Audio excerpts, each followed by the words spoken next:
قضا نمازیں کس وقت پر پڑھنی چاہیے؟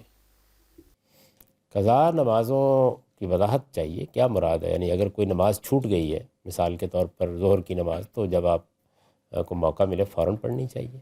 یعنی جب آپ کسی مشکل میں پھنس جاتے ہیں، سوتے ہوئے اٹھ نہیں سکے ہیں، کوئی ڈاکٹر کسی آپریشن میں مصروف تھا، آپ کسی جیم میں پھنس گئے ہیں، تو اس سے نکلتے ہی نماز پڑھ لیجئے۔ وہ نماز کے ادا وقت ہے، قضا نہیں ہوتی نماز، جب آپ کسی مشکل صورتحال میں پھنس جاتے ہیں، یعنی جہاں آپ کی بے بسی ہوتی ہے۔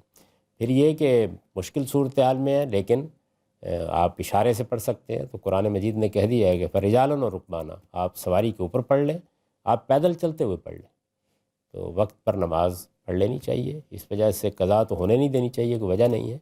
غالباً اس سے مراد یہ ہے کہ ایک لمبے عرصے تک شعور ہی نہیں ہوا، نمازیں چھوٹ گئیں، پھر اللہ تعالیٰ نے کچھ احساس پیدا کیا کہ نماز بھی پڑھنی چاہیے، تو اب آپ نماز پڑھنا شروع کر رہے ہیں۔ تو ظاہر ہے کہ اس میں اب بعض لوگوں کی 10 سال کی، بعض کی 20 سال کی، اس سے بھی زیادہ کی چھوٹ گئی ہوتی ہیں۔